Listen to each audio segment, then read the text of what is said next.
শক্তি শক্তি অর্জন করা এতটা কঠিন নয় যতটা শক্তি লাভ করার পরে সেই শক্তি সামলানো কঠিন হয়। কারণ যেই মানুষ শক্তি লাভ করে তার মনে গর্ববোধ জন্মায়, জন্মায় অহংকার, জন্মায় জেদ।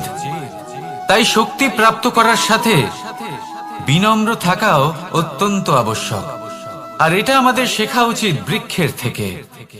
বৃক্ষ যা আমাদের ফল দেয়, বৃক্ষ যা যত ফল দেয় ততটাই ঝুঁকে যায়। আমরা পাথর মারি ওই বৃক্ষের থেকে ফল প্রাপ্ত করার জন্য। সেই পাথরের মার সহ্য করেও বৃক্ষ আমাদের ফল দেয়। কোনো গর্ববোধ নেই, কোনো অহংকার বোধ নেই। আর সেই জন্য এই বৃক্ষের পুজো করা হয়। এটাই হলো মাহাত্ম্য শক্তির সাথে বিনম্রতা। যদি এই শক্তি সৃজন করে থাকে, সাহায্য করে থাকে, সম্বল হয়ে থাকে, তবেই সেই শক্তি উপযুক্ত। আর নয়তো সেই শক্তি একদিন আপনাকে আসক্ত অবশ্যই করবে। তাহলে শক্তি অবশ্যই অর্জন করুন, কিন্তু তার সাথে সেই শক্তি সামলানোর মতো বিবেকও আপনাকে অবশ্যই জাগ্রত করতে হবে। তাহলে আসুন আমার সাথে ভালোবেসে বলুন রাধা রাধা।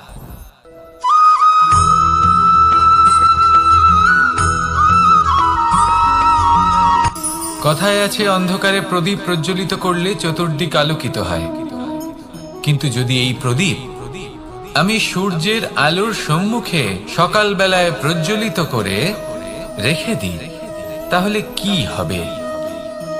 আপনি বলবেন যে এটা করে তো কোনো লাভই হলো না। সূর্যের প্রকাশের সামনে এই প্রদীপ আসলে কিছুই নয়। এবার এই চিন্তা ভাবনা প্রত্যেক দিন করতে হবে, আর একটা অমূল্য শিক্ষা পেতে হবে। মনে করুন যে আপনি মহাপুরুষের সামনে বসে আছেন, কোনো মহাজ্ঞানীর সামনে। তাহলে সেই ব্যক্তির সামনে নিজের জ্ঞানের প্রদীপ প্রজ্বলিত করবেন না, নীরব থাকুন। আর সেই ব্যক্তির সূর্যের প্রকাশের মতো জ্ঞান প্রাপ্ত করুন। যতটা পারবেন জ্ঞান লাভ করুন।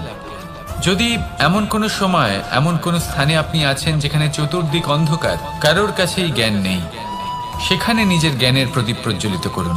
এমন করলে দুদিক থেকেই আপনার লাভ হবে। আপনার জ্ঞান প্রাপ্তিও হবে, আর জ্ঞানের সঠিক প্রয়োগও করতে পারবেন। আর এই মন প্রসন্ন হয়ে বলবে রাধা রাধা।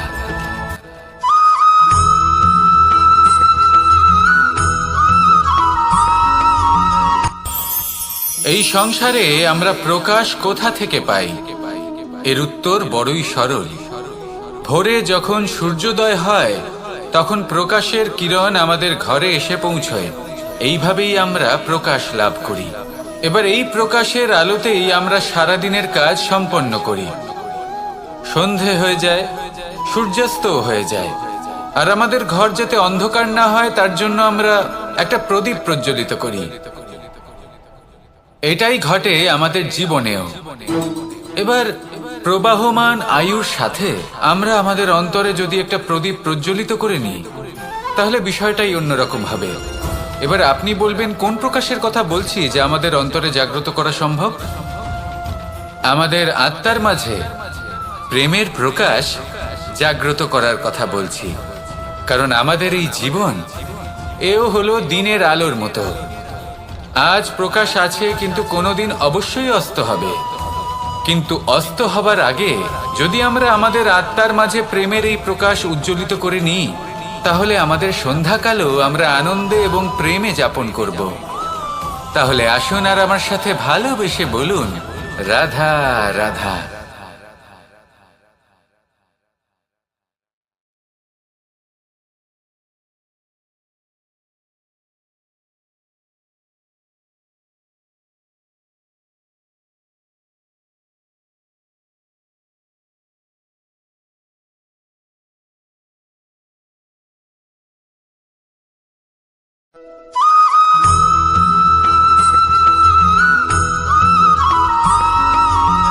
কথায় আছে যে এমন কোনো অক্ষর নেই যার দ্বারা কোনো মন্ত্র হয় না, এমন কোনো বনস্পতি নেই যা নিজেই একটা ঔষধি নয়, পৃথিবীর এমন কোনো ব্যক্তি নেই যার মধ্যে কোনো যোগ্যতা থাকে না।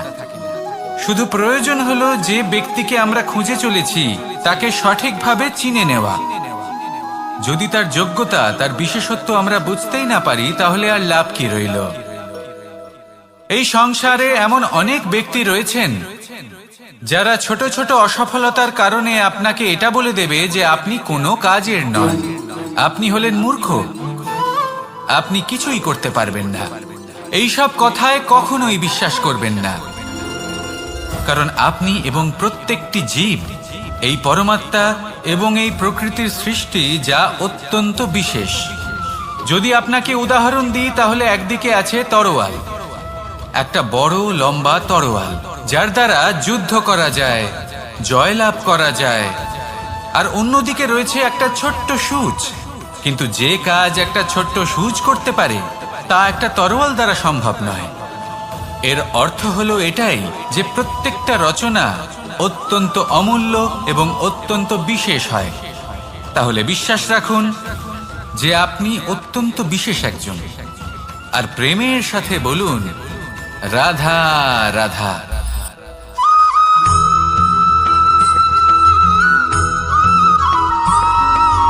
জীবনে যখন কোনো ব্যক্তি নিজের লক্ষ্য প্রাপ্তির জন্য নিরন্তর পরিশ্রম করতে থাকেন, চেষ্টা করতে থাকেন, তখন তিনি কষ্ট অনুভব করেন, কখনো শারীরিক কষ্ট, কখনো মানসিক কষ্ট।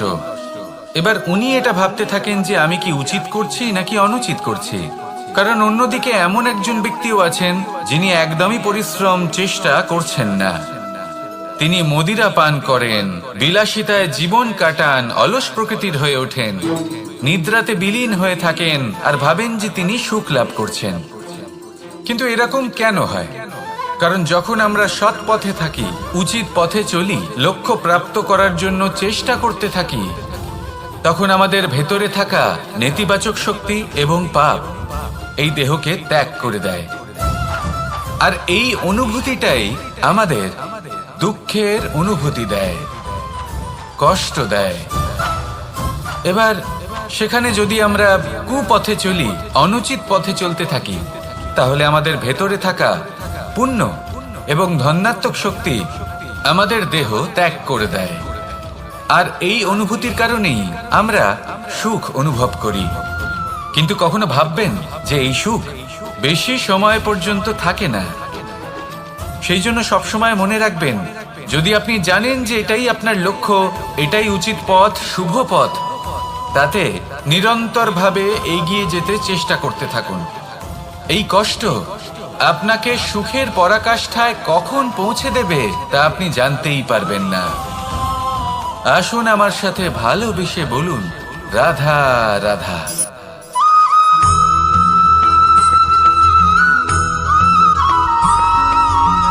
এই দড়িটা দেখুন, ছোট ছোট রেশম দ্বারা তৈরি, এটা সরু সুতো দ্বারা তৈরি হয়েছে এটা, আর এ অত্যন্ত কোমলও বটে। আর আপনি চাইলে এটা সোজাও করে দিতে পারেন, আর চাইলে এটা বেঁকিয়েও দিতে পারেন, আর যদি চান তাহলে এটা গোল গোল করে বেঁধে কোথাও রেখেও দিতে পারেন। এবার এই কোমল দড়ি যদি কোনো নিষ্ঠুর কঠিন পাথরে বারংবার জড়িয়ে দেওয়া হয়, তাহলেও তাকেও কাটতে পারে, নিজের ছাপ ছেড়ে যেতে পারে, সেটার আকারও বদলে ফেলতে পারে। এবার এর কারণ কি? এর কারণ হলো অভ্যাস আর নিরন্তর প্রচেষ্টা। যদি আপনিও চেষ্টা করেন আর নিরন্তর কর্ম করে যান, তাহলে আপনার প্রারব্ধ পাথরের মতো কঠিনই হোক না কেন, তাতে ভাঙন ধরিয়েও আপনি নিজের লক্ষ্যে অবশ্যই পৌঁছতে পারবেন। একটা গুরুত্বপূর্ণ কথা মনে রাখবেন, সুকর্মের অভ্যাস আর নিরন্তর প্রয়াস, এই হলো সাফল্যের মন্ত্র। তাহলে জীবনে এই মন্ত্র আনুন আর আমার সাথে ভালোবেসে বলুন রাধা রাধা।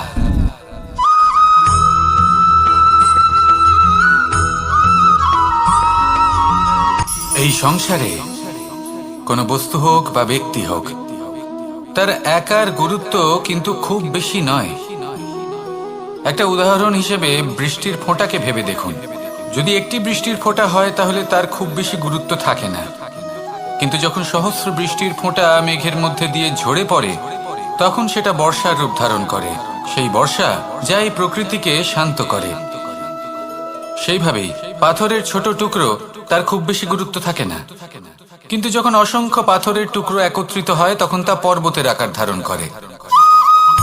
সেইভাবেই কিছু মানুষ যখন একত্রিত হন তখন তৈরি হয় পরিবার, কিছু পরিবার যখন একত্রিত হয় তখন তৈরি হয় সমাজ, যখন অনেক সংখ্যক সমাজ একত্রিত হয় তখন তৈরি হয় রাজ্য।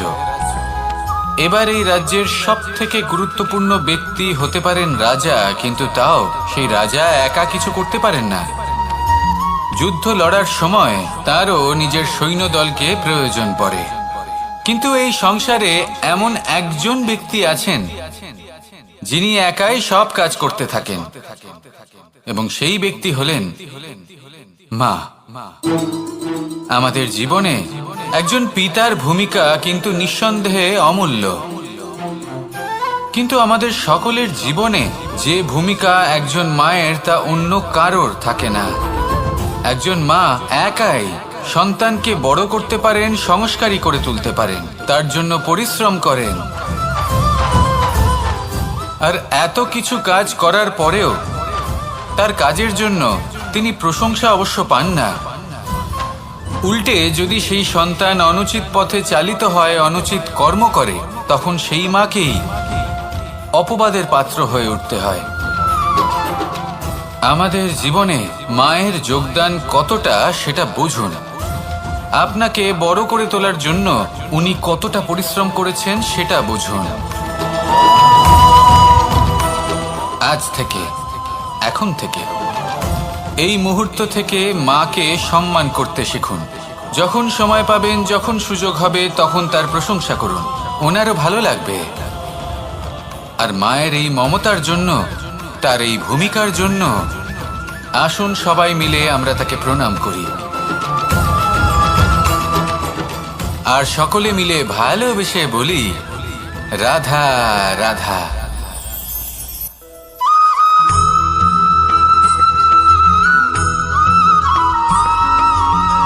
আপনি কখনো কোনো বাজকে নিজের বাসা বানাতে দেখেছেন? এই বাজ যখনই কোনো বাসা বানায় তখন উঁচু গাছের ডালে বা কোনো পর্বতের শিখরে বাসা বানায়, অনেক উচ্চতায়, আর সেখানে তার সন্তানও জন্মগ্রহণ করে। যখন এই সন্তানেরা জন্মায় তখন এই বাজ খুবই ভালোবেসে এবং খুব সাবধানে এদের পালন পোষণ করে। নিজের ঠোঁট দিয়ে তাদের ঠোঁটে খাবার পরিবেশন করে। কিন্তু যেই সেই সন্তানেরা হৃষ্টপুষ্ট হয়ে যায় এবং সেই কথা বাজ নিজে বুঝতে পেরে যায়, সেই বাজ নিজেই সেই বাসা ছিন্ন ভিন্ন করে দেয়। সেই সন্তান যাদের সবেমাত্র ডানা গজিয়েছে, কিভাবে উঠতে হয় তারা জানে না, সেই সন্তানগুলিকে উচ্চতা থেকে ঠেলে দেয়। সেই সন্তান প্রথমে ভয়ভীত হয়ে যায়। তারা সামনে মৃত্যুকে দেখতে পেয়ে ভয়ের কারণে তাদের ডানা ঝাপটাতে থাকে, আর সেই প্রক্রিয়াতেই সেই সন্তানগুলি উড়তে শুরু করে দেয়। এবার এই ঘটনায় আমরা কি শিক্ষা পেতে পারি? এটাই, যদি আপনি মাতা পিতা হন তাহলে নিজের সন্তানকে অবশ্যই স্নেহ করুন, কিন্তু তাদেরকে নিজের আঁচলের তলায় বেঁধে রাখবেন না। যদি আপনি চান আপনার সন্তান জীবনে উন্নতি করুক, তাহলে নিজের মুঠো থেকে তাদের স্বতন্ত্র করে দিন, এই সংসারে সংঘর্ষ করতে দিন। সেই সন্তান নিজেই বুঝতে পারবে যে জন্মের সময় পাওয়া ডানা কি করে ব্যবহার করতে হয়। আর আপনার চোখের সামনে আপনার সন্তান এই আকাশে উড়তে থাকবে।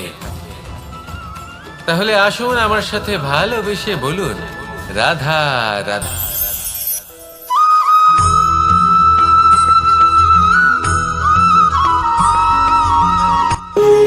যখন মানুষের মৃত্যু হয় তখন কি হয়?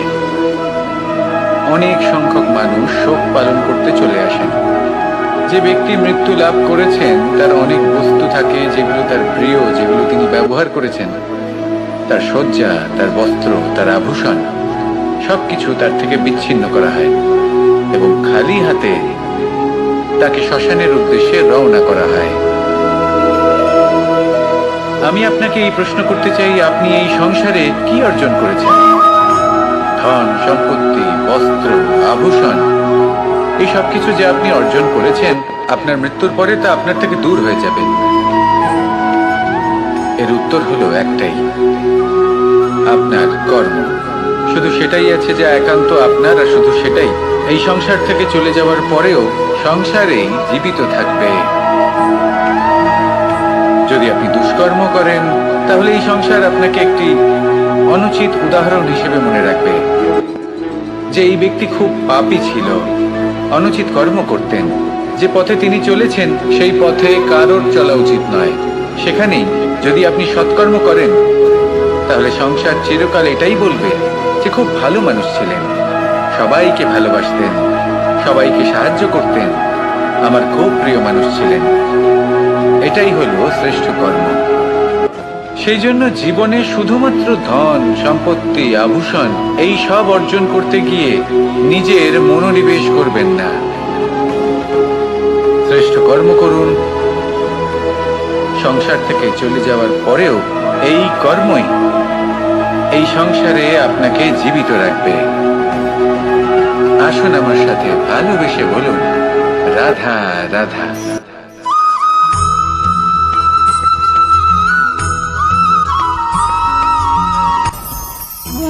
ভোজন।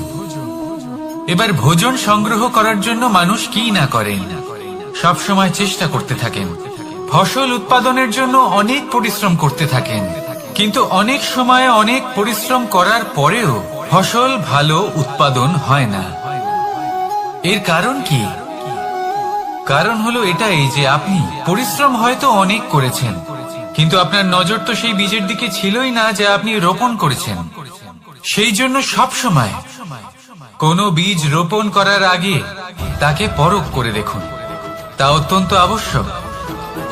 আর সেইভাবেই যখনই কোনো কর্মের প্রশ্ন আসে, তাহলে সেখানে শুধুমাত্র পরিশ্রম যথেষ্ট নয়। সেই কাজের প্রতি আপনার কর্তব্য কি, আপনার উদ্দেশ্য কি, সেটা জানা হলো অত্যন্ত গুরুত্বপূর্ণ। তাই কর্ম করুন, কিন্তু সেই কর্মের প্রতি আপনার যা উদ্দেশ্য তার মাহাত্ম্য বুঝতে চেষ্টা করুন। তাহলে আসুন আমার সাথে ভালোবেসে বলুন, রাধা রাধা।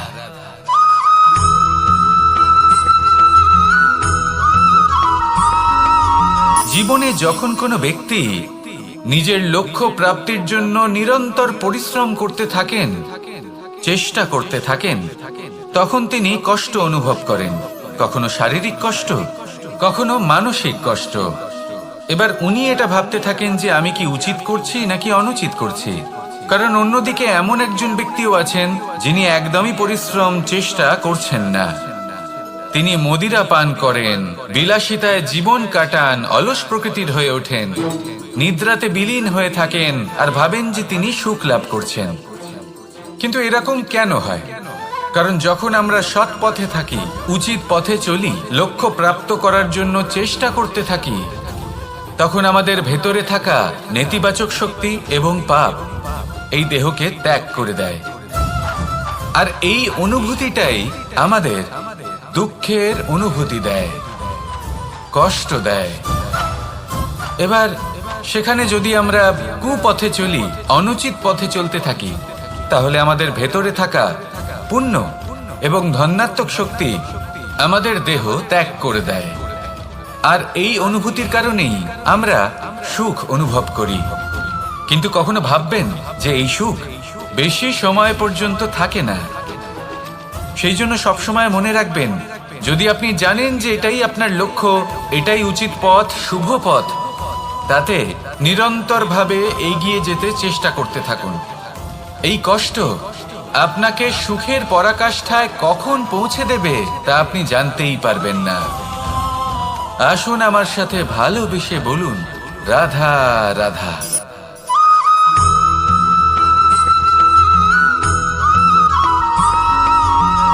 মানুষের মানসিকতা এমন হয় যে সে যতটা করে আশা করে যে তার থেকে অনেক বেশি তার বদলে সে পাবে। দেখুন, সবকিছুই আপনার ভাবনা চিন্তার উপর নির্ভর করছে। আপনি যদি ফলের বিষয়ে ভেবে কর্ম করতে থাকেন তাহলে সেটা অনুচিত। জীবনের আসল আনন্দ হলো নিজের কর্ম করতে থাকা, ফলের চিন্তা করা উচিত নয়। যদি আপনি এরকম ভাবেন যে আমি এতটা করছি, আমার এতটা পাওয়া উচিত, সেই ভাবনা অনুচিত।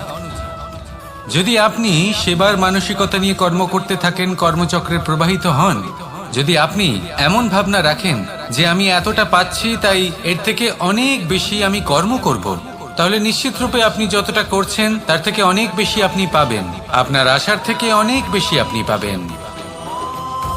শুধু জীবনে অনেক বেশি কাজ করতে থাকুন, ফলের চিন্তা করবেন না। আর মনে রাখবেন, এই ভাবনাই সব থেকে বড় বীজ। কর্মের উপর বিশ্বাস রাখুন, জীবনে যা যা আপনি চান সবই সুখময় হবে। আসুন আর আমার সাথে ভালোবেসে বলুন, রাধা রাধা।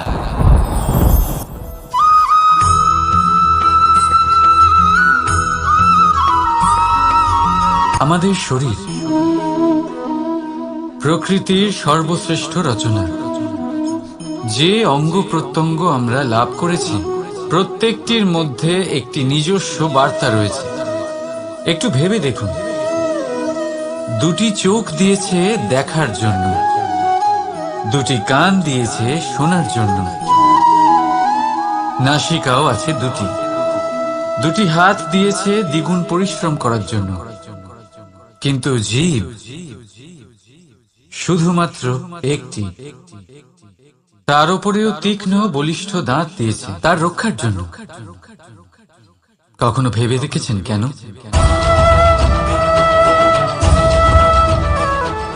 কারণ শব্দ আর শব্দের প্রয়োগ মানুষের সবচেয়ে বড় অস্ত্র, যার প্রয়োগ যত ভেবে চিন্তে করা যায় মানুষ তার জীবনে ততটাই উপরে উঠতে পারে। তাহলে মনে রাখুন, দেখুন, শুনুন আর বুঝুন বেশি, বলুন কম। রাধা রাধা।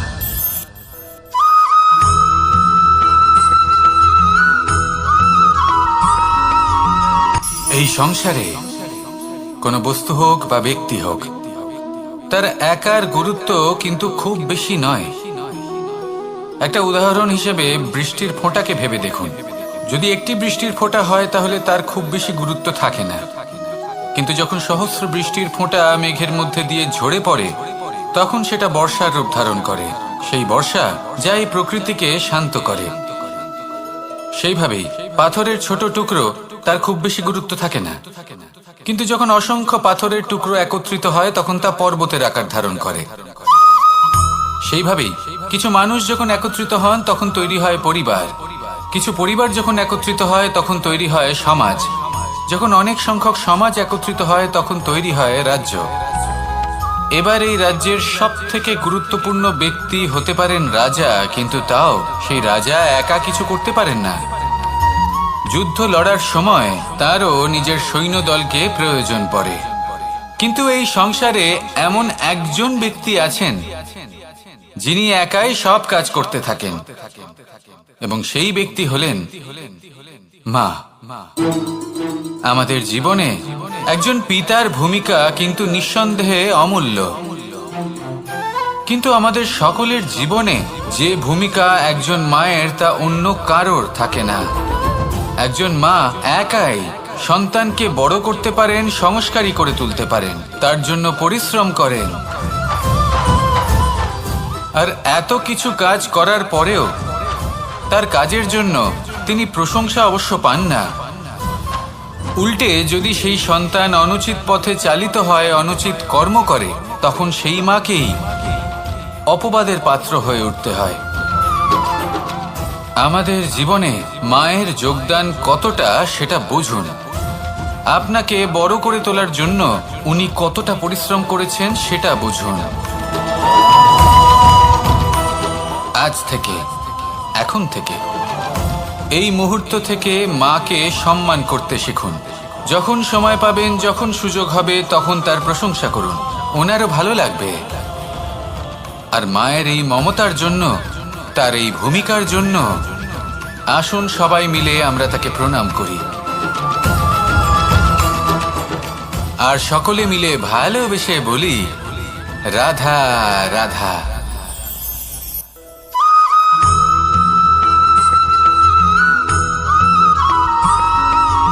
ফিরে আসছিলেন এবং তাদের ফেরার পথে হঠাৎ করে কোথাও থেকে একটি বাছুর চলে এলো। এই দুই বোন ভয়ভীত হয়ে গেলেন আর তাদের হাত থেকে সেই আটা পড়ে গেল, মাটিতে মিশে গেল। এবার এই পুরো ঘটনাক্রমে যদি কারোর বিন্দুমাত্র লাভ হয়ে থাকে, বিন্দুমাত্র আনন্দ পেয়ে থাকে, তাহলে সে কে?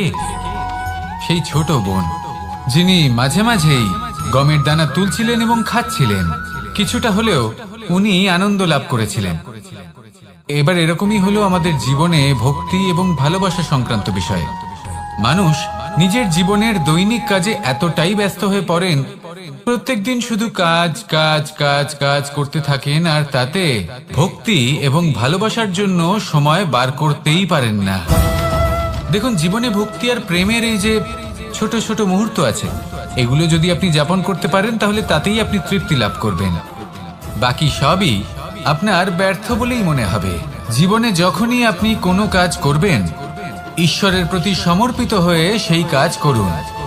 আর যখনই সময় পাবেন, তাহলে সেই সময় নিজের আপনজনদের দিন। যাদের আপনি ভালোবাসেন তাদের প্রতি যত্নবান হন, তাদের শুভাকাঙ্ক্ষী হন। এই প্রেম আর ভক্তির ছোট ছোট মুহূর্তগুলো আপনার জীবনকে চরিতার্থ করে তুলবে। আসুন আমার সাথে ভালোবেসে বলুন, রাধা রাধা।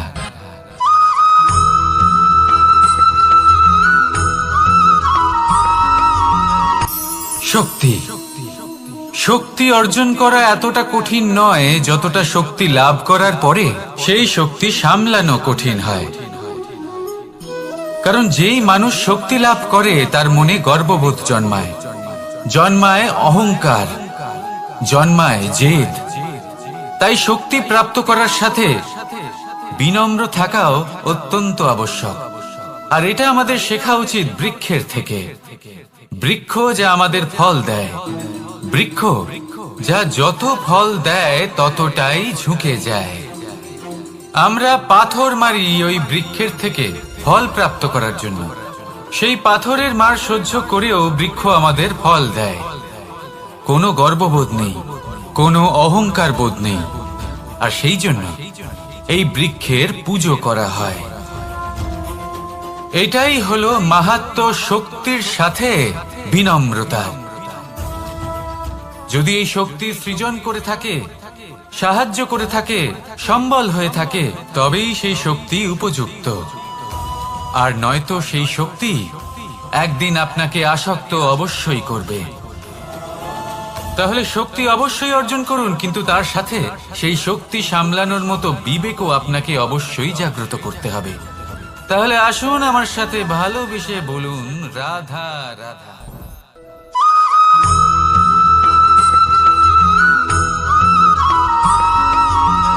যখন আমরা কোনো বনে প্রবেশ করি, তখন এই সবুজ ঘাস দেখে, এই কোমল ঘাস দেখে আমাদের মন প্রফুল্ল হয়ে ওঠে। ভিন্ন ভিন্ন প্রজাতির ফুল, ভিন্ন ভিন্ন রঙের ফুল দেখে এই মন আনন্দে ভরে ওঠে। এখানে শিশুরা আনন্দ লাভ করে, বড়রা ভোজন গ্রহণ করেন, কথাবার্তা বলেন, হাঁটাহাঁটি করে বেড়ান। এবার ভেবে দেখুন, যখন এই উপবনের নির্মাণ হয়েছিল সেই সময় যদি এই মাটিকে সঠিকভাবে খনন না করা হতো, যদি তাতে সঠিকভাবে বীজ রোপণ না করা হতো, যদি কোনো সংঘর্ষ না হতো, পরিশ্রম না করা হতো, যদি চলতে চলতে পায়ে কাঁটা না বিঁধে যেত, তাহলে এই সুন্দর বন দেখে আমরা কি এই আনন্দ লাভ করতে পারতাম? কখনোই নয়। ধরুন কোনো নদীর তটে সুন্দর একটি বন আছে, সেই বনের আনন্দ লাভ করতে গেলে আপনাকে সেই নদী পার করতেই হবে। যদি সুখের নদীর কাছে পৌঁছতে চান, তাহলে তটে যে কাঁটা রয়েছে সেগুলোর সাথে সংঘর্ষ করতেই হবে। এই সংসারে যদি আপনি সুখ লাভ করতে চান, তাহলে সুখ লাভের এই যাত্রা শুরু করতে হবে সংঘর্ষ দ্বারা। তাহলে সংঘর্ষকে স্বাগত জানান, এর পেছনেই সুখ রয়েছে যা আপনার জন্য অপেক্ষা করছে। এবার হাসুন আর আমার সাথে ভালোবেসে বলুন রাধা।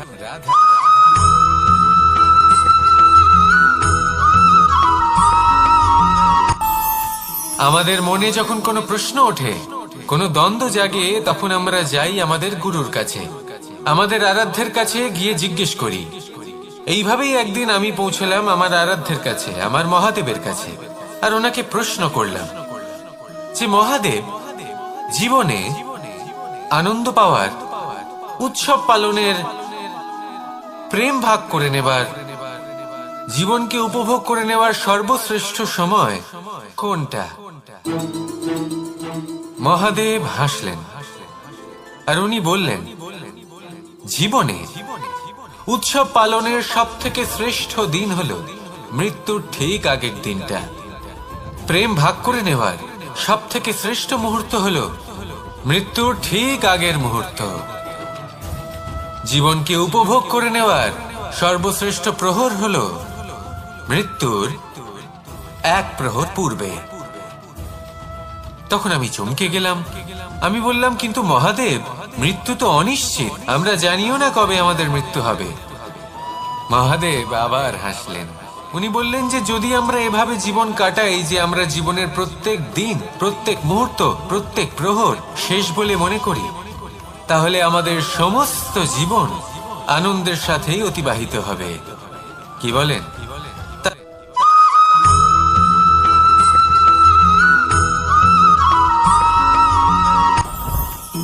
জীবনে কিছু শেখা অত্যন্ত গুরুত্বপূর্ণ। এবার কি কি শিখতে হবে সেই সব শেখানোর জন্য অনেক শিক্ষক রয়েছেন, কিন্তু কি শিখবেন না আর কি করবেন না এটা আমাদের নিজের অভিজ্ঞতা দিয়ে শিখতে হয়। কিন্তু তার মানে এটা নয় যে যদি আপনাকে শিখতে হয় যে আগুনের তাপ কতটা, আপনাকে আগুনের মধ্যে হাত দিতে হবে। না, অন্য কারোর অভিজ্ঞতা দ্বারাও শিখতে পারেন। প্রশ্ন শুধুমাত্র একটাই যে আপনি কি শিখতে চান নাকি চান না। যদি আপনি এটাই ভাবেন যে আমি শুধুই নিজের অভিজ্ঞতা দ্বারাই শিখতে চাই, তাহলে জীবনকাল ছোট মনে হবে, অনেক কিছুই শিখতে পারবেন না। তাই নিজের সাথে সাথে বড়দের অভিজ্ঞতা দ্বারাও শেখা শুরু করে দিন। এই সংসারের অভিজ্ঞতা দ্বারা শিখতে শুরু করে দিন। আর এটা নিশ্চিত রূপে শেখা আবশ্যক যে কখন কি করবেন না, কোথায় থামতে হবে আর কোথায় থামবেন না।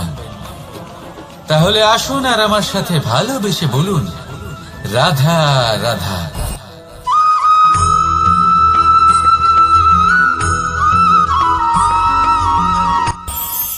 এই সংসারে আমরা প্রকাশ কোথা থেকে পাই?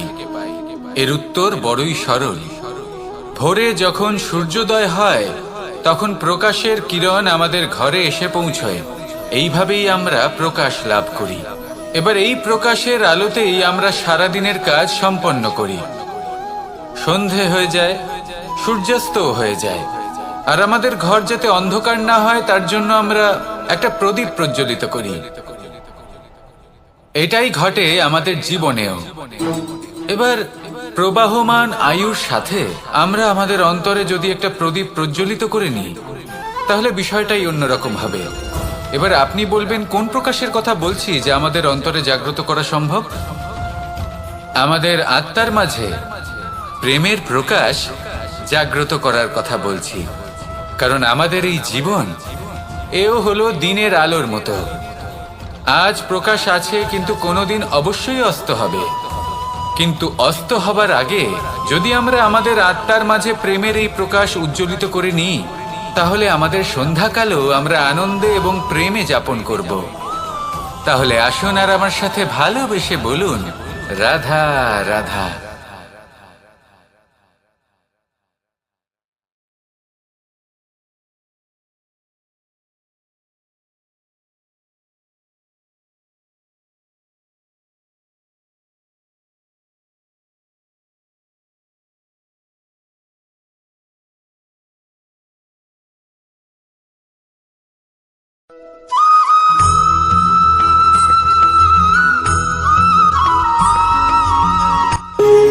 যখন মানুষের মৃত্যু হয় তখন কি হয়? অনেক সংখ্যক মানুষ শোক পালন করতে চলে আসেন। যে ব্যক্তি মৃত্যু লাভ করেছেন তার অনেক বস্তু থাকে যেগুলো তার প্রিয়, যেগুলো তিনি ব্যবহার করেছেন। তার শয্যা, তার বস্ত্র, তার আভূষণ সবকিছু তার থেকে বিচ্ছিন্ন করা হয় এবং খালি হাতে তাকে শ্মশানের উদ্দেশ্যে রওনা করা হয়। আমি আপনাকে এই প্রশ্ন করতে চাই, আপনি এই সংসারে কি অর্জন করেছেন? ধন সম্পত্তি, বস্ত্র, আভূষণ, এই সব কিছু যে আপনি অর্জন করেছেন, আপনার মৃত্যুর পরে তা আপনার থেকে দূর হয়ে যাবে। এর উত্তর হলো একটাই, আপনার কর্ম। শুধু সেটাই আছে যা একান্ত আপনার, আর শুধু সেটাই এই সংসার থেকে চলে যাওয়ার পরেও সংসারেই জীবিত থাকবে। যদি আপনি দুষ্কর্ম করেন তাহলে এই সংসার আপনাকে একটি অনুচিত উদাহরণ হিসেবে মনে রাখবে যে এই ব্যক্তি খুব পাপী ছিল, অনুচিত কর্ম করতেন। যে পথে তিনি চলেছেন সেই পথে কারোর চলা উচিত নয়। সেখানেই যদি আপনি সৎকর্ম করেন তাহলে সংসার চিরকাল এটাই বলবে যে খুব ভালো মানুষ ছিলেন, সবাইকে ভালোবাসতেন, সবাইকে সাহায্য করতেন, আমার খুব প্রিয় মানুষ ছিলেন। এটাই হলো শ্রেষ্ঠ কর্ম।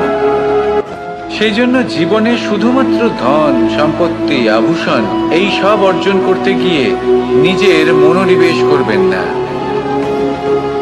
শ্রেষ্ঠ কর্ম করুন। সংসার থেকে চলে যাওয়ার পরেও এই কর্মই এই সংসারে আপনাকে জীবিত রাখবে। আসুন আমার সাথে ভালোবেসে বলুন, রাধা রাধা।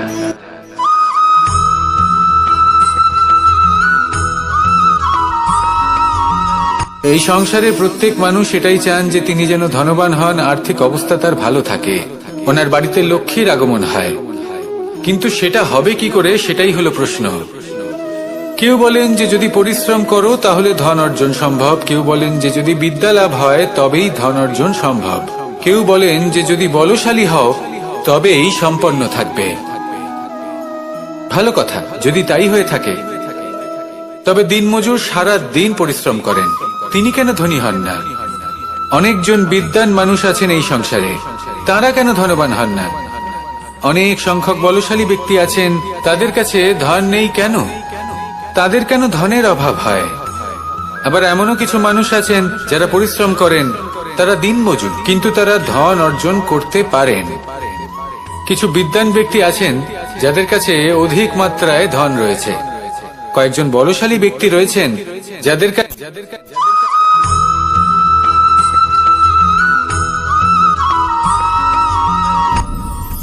আপনি কি কখনো কোনো জলের ধারা দেখেছেন? তার সামনে যতই মাটি থাকুক না কেন, যতই কাদা থাকুক না কেন, যখন এই জলের ধারা বইতে আরম্ভ করে দেয়, তাহলে নিজের মনের, নিজের ভাবনার, নিজের জীবনের যত অনাবশ্যক তত্ত্ব আছে, অনুপযোগী অংশ রয়েছে, অর্থাৎ অপরিষ্কার অংশ রয়েছে, তা নিজে থেকেই নির্মল হয়ে উঠবে। আর যেরকম জলের ধারা কখনো থেমে থাকে না, সব সময় বয়ে চলে, সেইভাবে আপনিও কখনোই থামবেন না। সবসময় বয়ে চলুন, এগোতে থাকুন। পথে যদি অনেক বিপদ আসে, সমস্যা আসে, থামবেন না, তার উপর নিরন্তর প্রহার করুন, নিরন্তর প্রয়াস করুন আর অগ্রসর হন। আপনি ভেবে দেখুন, এই জলের ধারা কখনো থেমে থাকে না, সবসময় বয়ে চলে, বিপদের সম্মুখীন হয়ে তাকে সাথে বয়ে নিয়ে চলে। সেই জন্য জলের ধারা, প্রবাহমান এই ধারা, এর থেকে কখনো দুর্গন্ধ আসে না, এতে কখনো ময়লা জমতে পারে না, বরং পালিত হয় সুন্দর প্রাণবন্ত জীবজন্তু, যেমন সুন্দর ছোট মাছ। তাই আপনিও এটাই করুন, কখনো থামবেন না, শুধু চলতে থাকুন, জলের ধারার মতো বইতে থাকুন। আপনি আপনার লক্ষ্য অবশ্যই খুঁজে পাবেন, আর তার সাথে নিজের অন্তরের যে মালিন্য রয়েছে তা আপনি নিজেই নিজের থেকে দূরে করে দেবেন।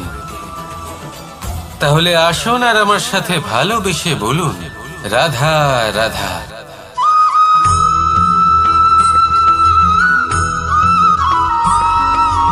ফিরে আসছিলেন এবং তাদের ফেরার পথে হঠাৎ করে কোথাও থেকে একটি বাছুর চলে এলো। এই দুই বোন ভয়ভীত হয়ে গেলেন আর তাদের হাত থেকে সেই আটা পড়ে গেল, মাটিতে মিশে গেল। এবার এই পুরো ঘটনাক্রমে যদি কারোর বিন্দুমাত্র লাভ হয়ে থাকে, বিন্দুমাত্র আনন্দ পেয়ে থাকে, তাহলে সে কে?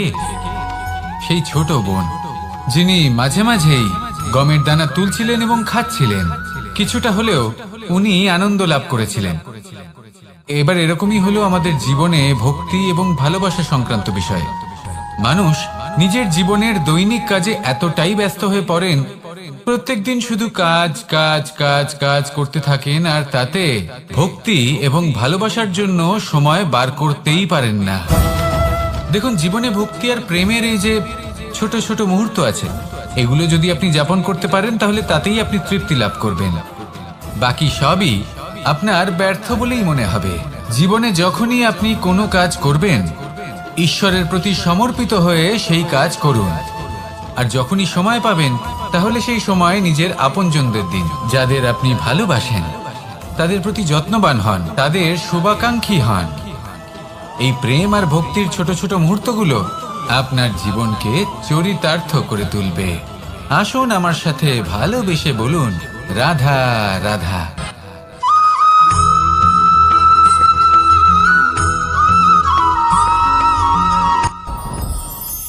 সাথী। সাথী এই শব্দটির ব্যাখ্যা কে কিভাবে করে? মিত্র, সখা, বন্ধু। কিন্তু অর্থ একটাই, তিনি যিনি আপনার সঙ্গী হন আর তিনি যার সাথী আপনি হন। এবার সব থেকে বড় প্রশ্ন হলো এটাই যে তিনি কে হতে পারেন যাকে আপনি আপনার সাথী বলে মেনে নিতে পারেন, নিজের সখা, নিজের মিত্র, নিজের বন্ধু মেনে নিতে পারেন। আপনার সাথী হলেন তিনি যিনি দুঃখের সময় আপনার পাশে থাকবেন, আপনার হাত ধরে থাকবেন। আপনার সাথী হলেন তিনি যার হাত আপনি নিজের সুখের দিনে ধরে থাকবেন। সেই সাথীরই হাত ধরুন যিনি দুঃখে সবসময় আপনাকে সাহায্য করার জন্য তৎপর হয়ে থাকেন, আপনার পাশে থাকেন, আর যাকে সুখের দিনে আপনি আপনার সাথে রাখতে পারেন। আর যখন আপনার সাথে আপনার এই সাথী থাকবে, তখন আপনি এটা বুঝবেন যে যখন জীবনে দুঃখ আসে, তখন এই দুঃখ কমে যায়, সবার মধ্যে ভাগ হয়ে যায়। আর যদি তখন সুখ আসে, তাহলে সেটা সবার উপস্থিতিতে আরো বেড়ে যায়। এটাই হলো প্রেম, এটাই হলো ভালোবাসা, এটাই হলো সঙ্গ। যেমন সম্পর্ক আমার আর রাধার মাঝে। তাহলে আসুন আর আমার সাথে ভালোবেসে বলুন, রাধা রাধা।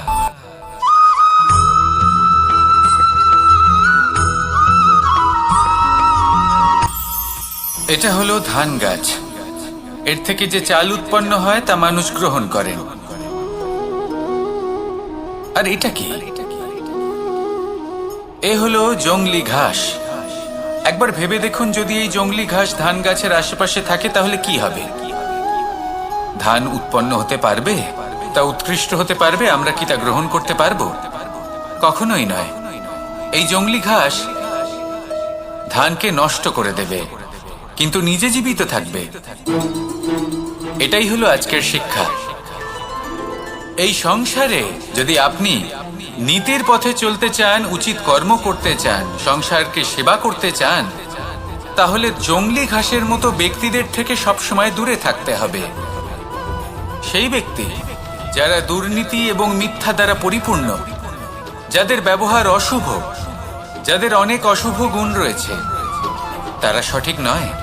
সেই সকল ব্যক্তি যাদের চরিত্র অত্যন্ত দুষ্ট হয়, তারা হয় শুভ চরিত্রের ব্যক্তিকে একদম নষ্ট করে দেয়, নয় নিজের মতো বানিয়ে তোলে। তাই যদি আপনি নীতির পথে চলতে চান, এই সংসারের জন্য শুভ কর্ম করতে চান, তাহলে সেই সঙ্গ লাভ করুন যে সঙ্গ জ্ঞানে পরিপূর্ণ, যাদের মধ্যে অনেক গুণ আছে, যাদের থেকে প্রতিদিন কিছু শিখতে পারবেন। এমন ব্যক্তির সাথে জীবন অতিবাহিত করুন। দুরাচারীদের থেকে দূরে থাকুন। তবেই এই মন প্রসন্ন হয়ে বলবে, রাধা রাধা।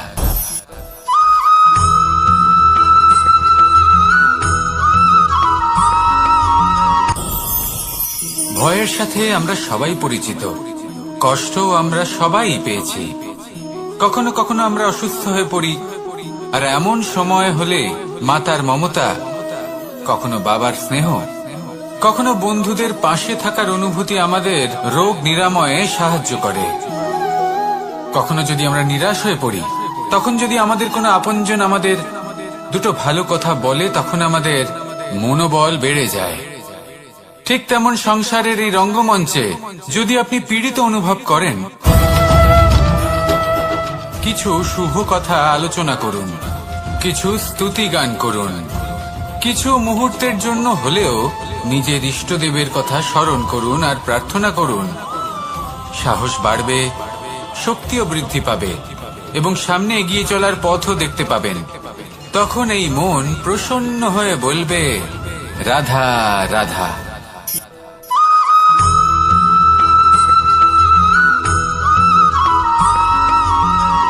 জীবন কিসের উপর নির্ভরশীল?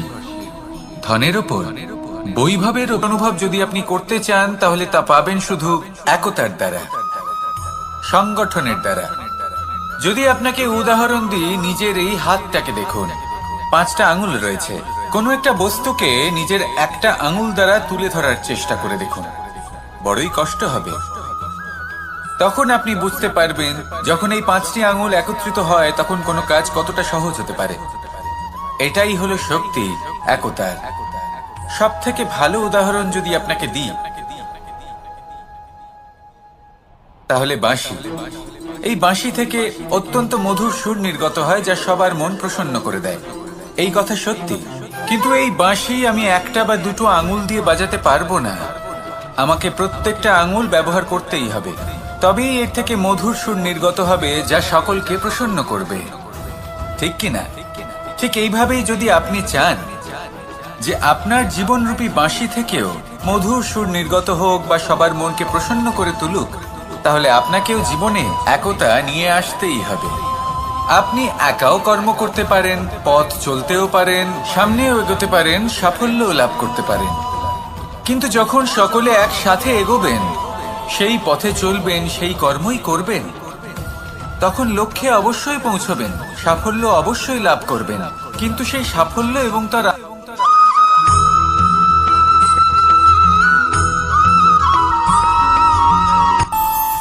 আমাদের মনে যখন কোনো প্রশ্ন ওঠে, কোনো দ্বন্দ্ব জাগে, তখন আমরা যাই আমাদের গুরুর কাছে, আমাদের আরাধ্যের কাছে গিয়ে জিজ্ঞেস করি। এইভাবেই একদিন আমি পৌঁছলাম আমার আরাধ্যের কাছে, আমার মহাদেবের কাছে, আর ওনাকে প্রশ্ন করলাম যে মহাদেব, জীবনে আনন্দ পাওয়ার, উৎসব পালনের, প্রেম ভাগ করে নেবার, জীবনকে উপভোগ করে নেওয়ার সর্বশ্রেষ্ঠ সময় কোনটা? মহাদেব হাসলেন আর উনি বললেন, জীবনে উৎসব পালনের সব থেকে শ্রেষ্ঠ দিন হলো মৃত্যুর ঠিক আগের দিনটা। প্রেম ভাগ করে নেওয়ার সব থেকে শ্রেষ্ঠ মুহূর্ত হলো মৃত্যুর ঠিক আগের মুহূর্ত। জীবনকে উপভোগ করে নেওয়ার সর্বশ্রেষ্ঠ প্রহর হলো মৃত্যুর 1 প্রহর পূর্বে। তখন আমি চমকে গেলাম। আমি বললাম, কিন্তু মহাদেব, মৃত্যু তো অনিশ্চিত, আমরা জানিও না কবে আমাদের মৃত্যু হবে। মহাদেব আবার হাসলেন। উনি বললেন যে যদি আমরা এভাবে জীবন কাটাই যে আমরা জীবনের প্রত্যেক দিন, প্রত্যেক মুহূর্ত, প্রত্যেক প্রহর শেষ বলে মনে করি, তাহলে আমাদের সমস্ত জীবন আনন্দের সাথেই অতিবাহিত হবে। কি বলেন?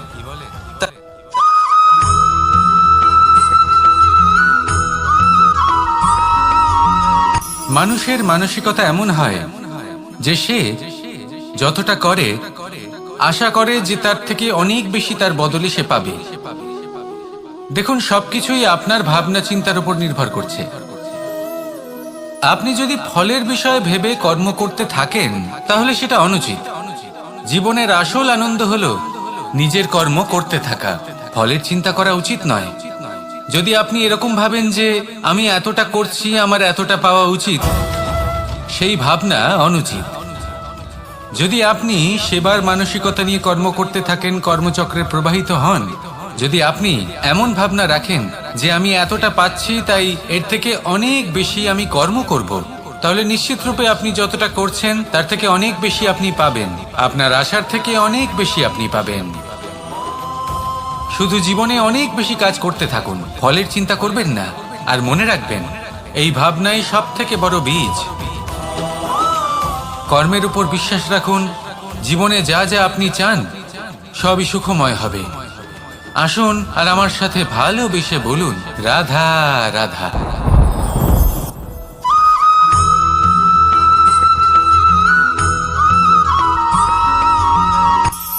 কখনো কোনো বাগানের কোনো বৃক্ষকে দেখেছেন যেখানে সুগন্ধি ফুল থাকে, রসালো ফল থাকে? তখন মন প্রফুল্ল হয়ে ওঠে, মন থেকে সেই বৃক্ষের প্রতি ভালোবাসা জন্মায়।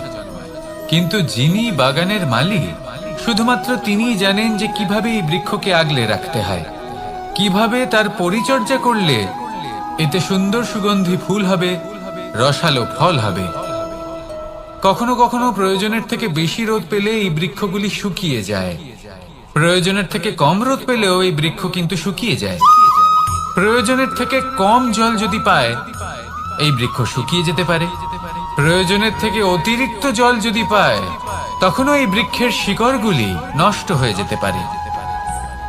এবার এটাই কিন্তু আমাদের সংসারের সাথেও হয়। আমাদের সংসারের সকল প্রতিভাশালী ব্যক্তি, যেমন লেখক, বিচারক, প্রবক্তা, যোদ্ধা, এদের সবার ক্ষেত্রে এই কথাটাই প্রযোজ্য। যদি বেশি প্রশংসা করা হয়, তাহলেও এরা হারিয়ে যাবেন। প্রয়োজনের থেকে বেশি যদি নিন্দা করা হয়, তখনও তারা নত হয়ে পড়বেন।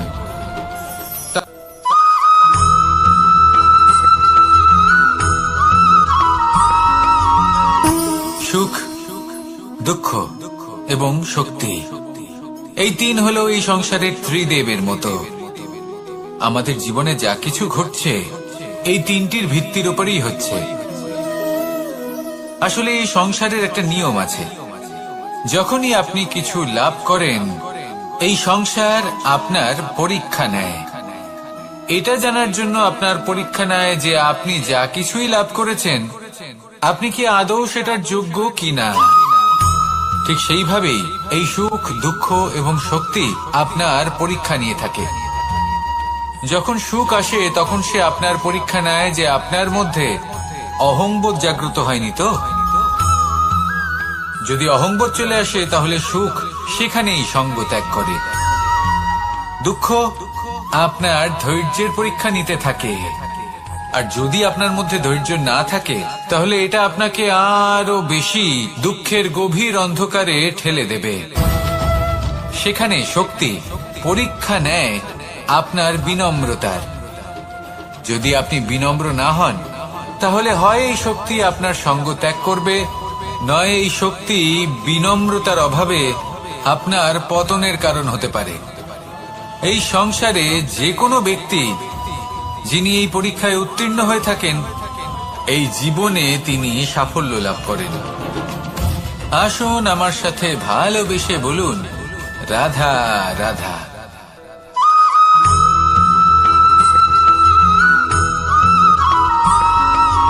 জীবনে যখন কোনো ব্যক্তি নিজের লক্ষ্য প্রাপ্তির জন্য নিরন্তর পরিশ্রম করতে থাকেন, চেষ্টা করতে থাকেন, তখন তিনি কষ্ট অনুভব করেন। কখনো শারীরিক কষ্ট, কখনো মানসিক কষ্ট।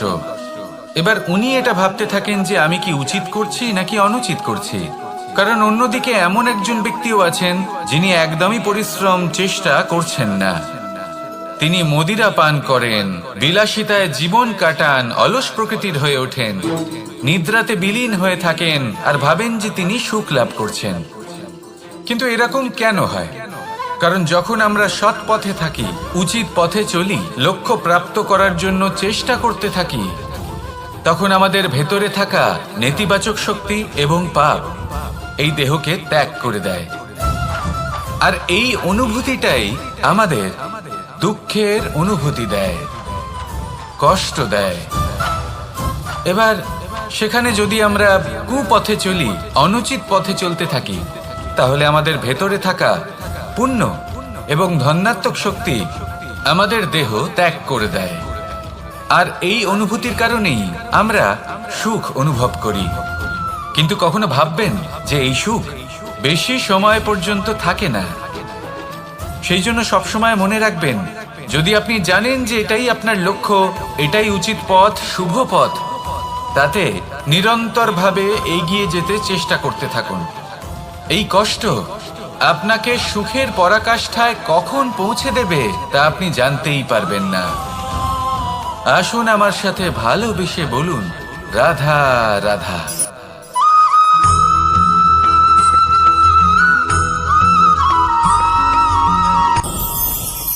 ভয়ের সাথে আমরা সবাই পরিচিত, কষ্টও আমরা সবাই পেয়েছি। কখনো কখনো আমরা অসুস্থ হয়ে পড়ি, আর এমন সময় হলে মাতার মমতা, কখনো বাবার স্নেহ, কখনো বন্ধুদের পাশে থাকার অনুভূতি আমাদের রোগ নিরাময়ে সাহায্য করে। কখনো যদি আমরা নিরাশ হয়ে পড়ি, তখন যদি আমাদের কোনো আপনজন আমাদের দুটো ভালো কথা বলে, তখন আমাদের মনোবল বেড়ে যায়। ঠিক তেমন সংসারের এই রঙ্গমঞ্চে যদি আপনি পীড়িত অনুভব করেন, কিছু শুভ কথা আলোচনা করুন, কিছু স্তুতি গান করুন, কিছু মুহূর্তের জন্য হলেও নিজের ইষ্টদেবের কথা স্মরণ করুন আর প্রার্থনা করুন।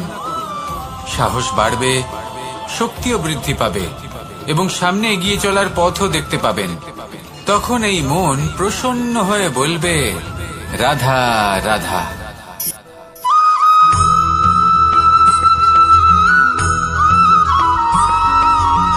কথায় আছে যে এমন কোনো অক্ষর নেই যার দ্বারা কোনো মন্ত্র হয় না, এমন কোনো বনস্পতি নেই যা নিজেই একটা ঔষধি নয়, পৃথিবীর এমন কোনো ব্যক্তি নেই যার মধ্যে কোনো যোগ্যতা থাকে না। শুধু প্রয়োজন হলো যে ব্যক্তিকে আমরা খুঁজে চলেছি তাকে সঠিকভাবে চিনে নেওয়া। যদি তার যোগ্যতা, তার বিশেষত্ব আমরা বুঝতেই না পারি, তাহলে আর লাভ কি রইল? এই সংসারে এমন অনেক ব্যক্তি রয়েছেন যারা ছোট ছোট অসফলতার কারণে আপনাকে এটা বলে দেবে যে আপনি কোনো কাজের নন, আপনি হলেন মূর্খ, আপনি কিছুই করতে পারবেন না। এইসব কথায় কখনোই বিশ্বাস করবেন না, কারণ আপনি এবং প্রত্যেকটি জীব এই পরমাত্মা এবং এই প্রকৃতির সৃষ্টি, যা অত্যন্ত বিশেষ।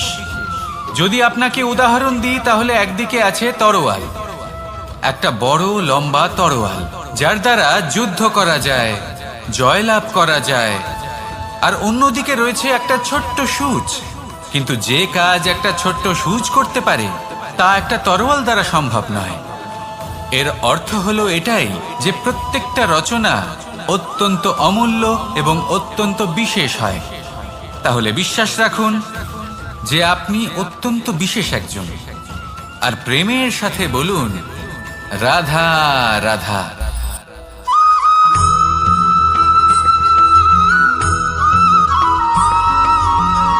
কেউ বলে জীবন খুব ক্ষণস্থায়ী, কেউ বলে জীবন হলো একটা সুন্দর স্বপ্নের মতো, আবার কেউ বলবে জীবন হলো এক কঠোর সত্য। কিন্তু জীবন আসলে কি? জীবন হলো আপনারই প্রতিবিম্ব, একটা দর্পণ। অর্থাৎ আপনি জীবনকে সেইভাবেই পাবেন যেরকম আপনি নিজেকে প্রতিপন্ন করবেন। যদি আপনি দর্পণের দিকে তাকিয়ে হাসেন, তাহলে আপনি সামনে হাসি মুখী দেখতে পাবেন। এবার যদি আপনি গম্ভীর হয়ে থাকেন, তাহলে আপনি একজন রুষ্ট ব্যক্তি দেখতে পাবেন। শেষে সবথেকে বেশি গুরুত্বপূর্ণ হলো আপনার চেষ্টা। আপনাকে সবসময় চেষ্টা করতে হবে যাতে আপনি নিজেকে প্রসন্ন এবং ইতিবাচক মনোভাবে রাখেন। এটা হলো আপনারই উত্তরদায়িত্ব, তাকে পালন করুন।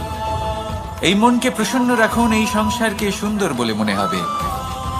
আর এই মন প্রসন্ন হয়ে বলবে, রাধা রাধা।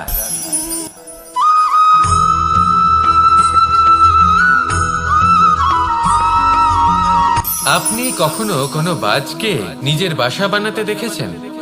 এই বাজ যখনই কোনো বাসা বানায়, তখন উঁচু গাছের ডালে বা কোনো পর্বতের শিখরে বাসা বানায়, অনেক উচ্চতায়। আর সেখানে তার সন্তানও জন্মগ্রহণ করে। যখন এই সন্তানেরা জন্মায়, তখন এই বাজ খুবই ভালোবেসে এবং খুব সাবধানে এদের পালন পোষণ করে। নিজের ঠোঁট দিয়ে তাদের ঠোঁটে খাবার পরিবেশন করে। কিন্তু যেই সেই সন্তানেরা হৃষ্টপুষ্ট হয়ে যায়, এবং সেই কথা বাজ নিজে বুঝতে পেরে যায়, সেই বাজ নিজেই সেই বাসা ছিন্ন ভিন্ন করে দেয়। সেই সন্তান যাদের সবেমাত্র ডানা গজিয়েছে, কিভাবে উড়তে হয় তারা জানে না, সেই সন্তানগুলিকে উচ্চতা থেকে ঠেলে দেয়। সেই সন্তান প্রথমে ভয়ভীত হয়ে যায়। তারা সামনে মৃত্যুকে দেখতে পেয়ে ভয়ের কারণে তাদের ডানা ঝাপটাতে থাকে, আর সেই প্রক্রিয়াতেই সেই সন্তানগুলি উড়তে শুরু করে দেয়। এবার এই ঘটনায় আমরা কি শিক্ষা পেতে পারি? এটাই, যদি আপনি মাতা পিতা হন তাহলে নিজের সন্তানকে অবশ্যই স্নেহ করুন, কিন্তু তাদেরকে নিজের আঁচলের তলায় বেঁধে রাখবেন না। যদি আপনি চান আপনার সন্তান জীবনে উন্নতি করুক, তাহলে নিজের মুঠো থেকে তাদের স্বতন্ত্র করে দিন। এই সংসারে সংঘর্ষ করতে দিন। সেই সন্তান নিজেই বুঝতে পারবে যে জন্মের সময় পাওয়া ডানা কি করে ব্যবহার করতে হয়। আর আপনার চোখের সামনে আপনার সন্তান এই আকাশে উড়তে থাকবে। তাহলে আসুন আমার সাথে ভালোবেসে বলুন, রাধা রাধা।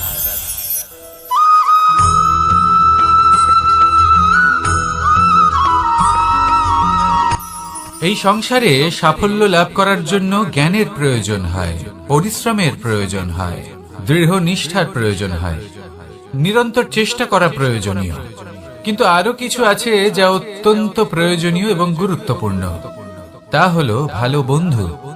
তাদের থাকা অত্যন্ত প্রয়োজনীয়। যদি ভালো বন্ধু থাকে তাহলে সময় এলে তারা ঢাল হয়ে আপনাকে সুরক্ষা করবেন। সময় এলে অস্ত্রের মতো শত্রুকে সংহারও করবেন। যদি তিনি জ্ঞানী হন, তাদের মধ্যে সদ্গুণ থাকে, তাহলে এই সব গুণ আপনার মধ্যেও প্রবেশ করবে।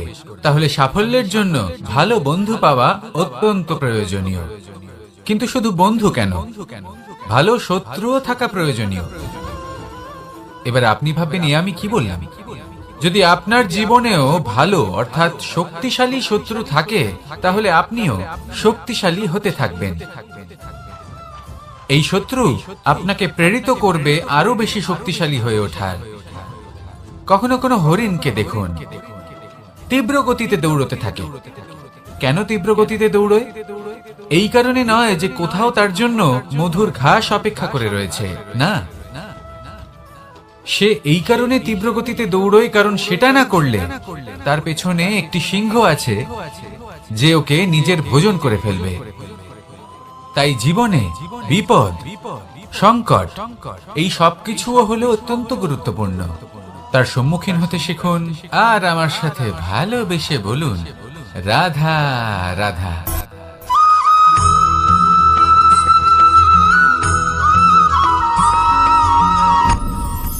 আপনি কি কখনো কোনো জলের ধারা দেখেছেন? তার সামনে যতই মাটি থাকুক না কেন, যতই কাদা থাকুক না কেন, যখন এই জলের ধারা বইতে আরম্ভ করে দেয়, তাহলে নিজের মনের, নিজের ভাবনার, নিজের জীবনের যত অনাবশ্যক তত্ত্ব আছে, অনুপযোগী অংশ রয়েছে, অর্থাৎ অপরিষ্কার অংশ রয়েছে, তা নিজে থেকেই নির্মল হয়ে উঠবে।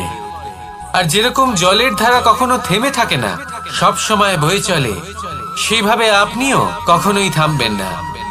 সবসময় বয়ে চলুন, এগোতে থাকুন। পথে যদি অনেক বিপদ আসে, সমস্যা আসে, থামবেন না। তার উপর নিরন্তর প্রহার করুন, নিরন্তর প্রয়াস করুন আর অগ্রসর হন। আপনি ভেবে দেখুন, এই জলের ধারা কখনো থেমে থাকে না, সবসময় বয়ে চলে, বিপদের সম্মুখীন হয়ে তাকে সাথে বয়ে নিয়ে চলে।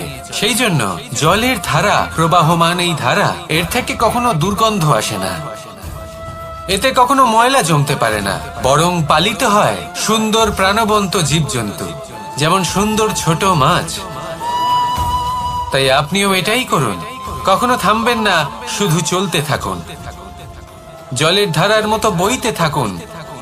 আপনি আপনার লক্ষ্য অবশ্যই খুঁজে পাবেন, আর তার সাথে নিজের অন্তরের যে মালিন্য রয়েছে তা আপনি নিজেই নিজের থেকে দূরে করে দেবেন।